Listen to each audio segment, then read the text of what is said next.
श्री स्वामी समर्थ.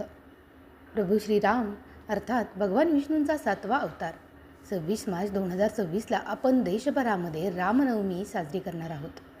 श्रीराम हे फक्त एक नाव नाही, तर सत्य, धर्म, मर्यादा, त्याग आणि करुणा यांचं प्रतीक आहे. असं म्हटलं जातं की रामराज्य म्हणजे एक आदर्श शासन होतं, जिथे दुःख, दरिद्रता, अन्याय आणि पाप नव्हता. सगळी जनता आनंदानं आणि समाधानानं राहत होती. रामचरित मानसामध्ये आपण या रामराज्याविषयी खास माहिती पाहतो.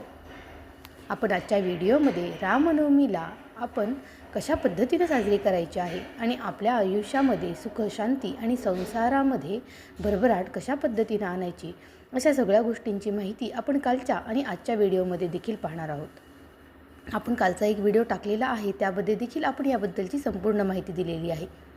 आणि आजच्या या व्हिडिओमध्ये आपण 51 मिनिटांचा कोणता मुहूर्त आपल्याला अजिबातही चुकवायचा नाही ते आपण पाहणार आहोत. यासोबतच जर तुम्हाला बाहेर जाणं शक्य नसेल तर घरगुती पूजा तुम्ही कशा पद्धतीनं करू शकता, रामासाठी आपण कोणता नैवेद्य बनवायचा आहे आणि या दिवशी कोणत्या गोष्टी शक्य आहेत, ज्या करायच्या आहेत, ज्या शुभ असणार आहेत आणि कोणत्या अशक्य आहेत किंवा ज्या आपल्याला करायच्या नाहीत, या सगळ्या गोष्टींची माहिती आपल्या या व्हिडिओमध्ये आता मी तुम्हाला देणार आहे. त्यामुळे आपला हा व्हिडिओ शेवटपर्यंत व्यवस्थित ऐका आणि सबस्क्राईब केलं नसेल आणि हाईप देखील केलं नसेल तर आत्ताच करून घ्या, कारण की आपला व्हिडिओ तुमच्यासाठी अशीच नवनवीन माहिती घेऊन येतो. उद्या 26 मार्च 2026 रोजी देशभरामध्ये श्री रामनवमी अत्यंत उत्साहामध्ये साजरी होईल.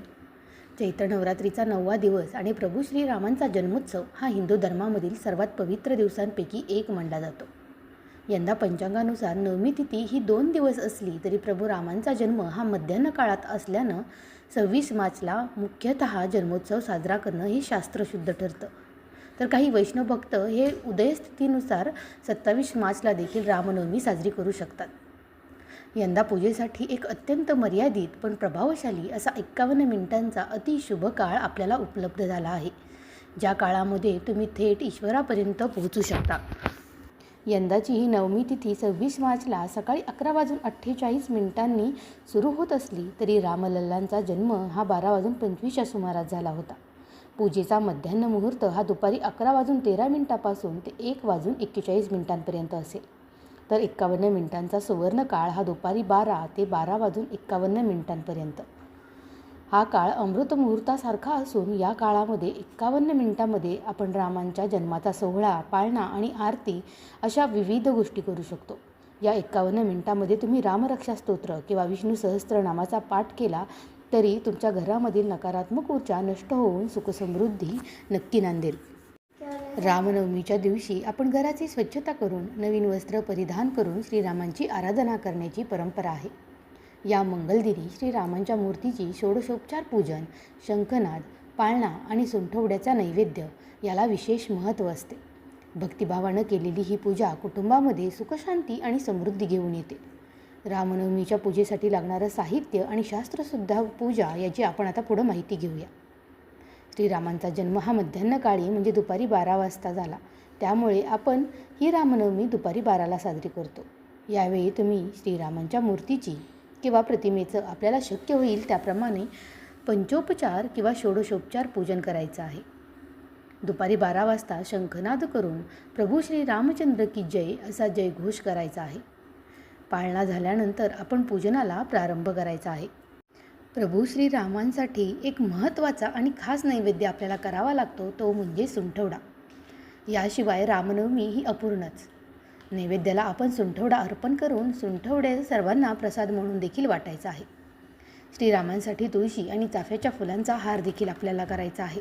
मात्र ही चाफ्याची किंवा तुळशीची जी फुलं आणि पानं जी असणार आहेत ती तुम्हाला आदल्या दिवशी म्हणजे आजच काढून ठेवायची आहेत.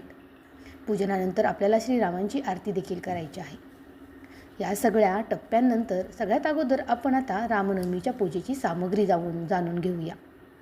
त्यासाठी तुम्हाला तामण, पंचपात्री, तांब्या, पळी यासोबतच निरांजन, पूजेचं तबक, समईखाली असलेली थाळी जेणेकरून तुमचं तेल सांडणार नाही, उदबत्तीचं भांडं, घंटा, अक्षता, हळदी कुंकू, सुपारी, विड्याची 5 पानं, सुट्टे पैसे, तुळशी, उदबत्ती, फुलवाती, समईच्या वाती, काडेपेटी, गंध, एक श्रीफळ, फुलांची आणि तुळशीची माळ या सगळ्या गोष्टींची आवश्यकता लागणार आहे.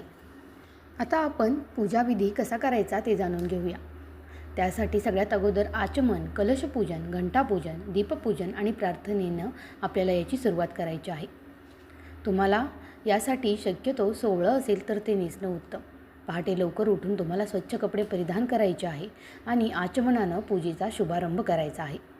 आपल्याला एका ठिकाणी म्हणजेच शक्यतो तुम्ही देवघरामध्येच ही पूजा केली तर अतिशय उत्तम. तुम्हाला चौरंग मांडून श्रीरामांची प्रतिमा किंवा मूर्ती त्यावरती स्थापित करायची आहे. पूजा करत असताना स्वतःला कुंकू लावून घ्या आणि त्यानंतर हात जोडून शांत मनाने पुढील देवतांचं स्मरण करा. गंगाजलानं अभिषेक करा आणि चंदन, अक्षता, फुलं आणि वस्त्र हे प्रभू रामांना अर्पण करा. यानंतर धूप दीप लावून पूजा करा आणि नैवेद्य अर्पण करा. यावेळी तुम्ही राममंत्र किंवा रामायणाचे काही पाठही करू शकता.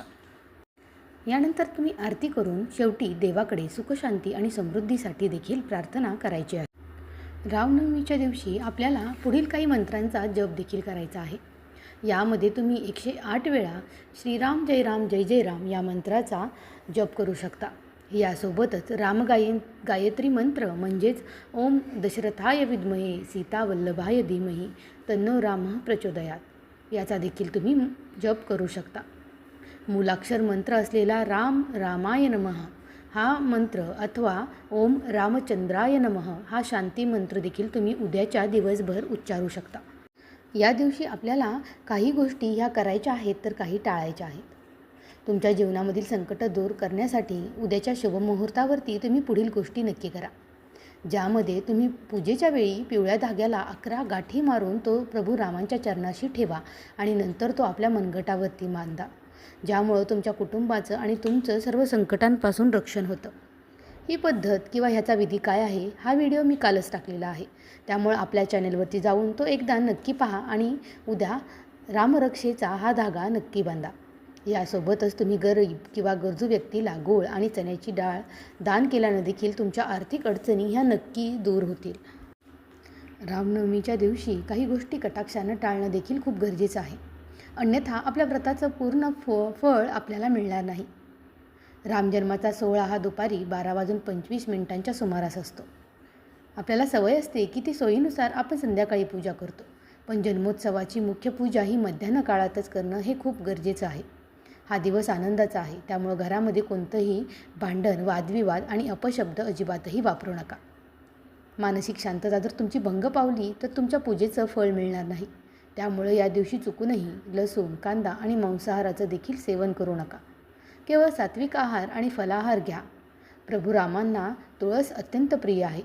मात्र या दिवशी तुळशीची पानं तोडायची नाही, तर ती आदल्या दिवशी म्हणजे आजच तुम्हाला तोडून अर्पण करण्यासाठी ठेवायची आहेत.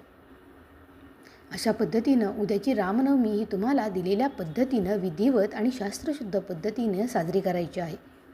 आपल्या हाताच्या मनगटावरती नक्कीच आपला 11 गाठींचा धागा हा अर्पण करा आणि बांधा. त्यानंतर तुम्हाला त्याची फलप्राप्ती नक्कीच दिसेल आणि त्याचा परिणाम देखील तुम्हाला झाल्याशिवाय राहणार नाही. फक्त या सगळ्या गोष्टी करत असताना प्रभू रामांवरती आपली विश्वास आणि श्रद्धा असणं हे अत्यंत गरजेचं आहे. रामरक्षा स्तोत्राचं एकदा तरी अवश्य पठण करा अथवा तुम्ही त्याचे व्हिडिओ ऐकले तरी देखील चालेल. मात्र रामरक्षा स्तोत्राचा वाचन किंवा श्रवण हे नक्कीच करायला हवं. आपला व्हिडिओ कसा वाटला ते देखील मला कमेंट करून नक्की सांगा आणि आवडला असेल तर शेअर देखील नक्की करा. तुम्हाला व तुमच्या परिवाराला रामनवमीच्या खूप खूप शुभेच्छा.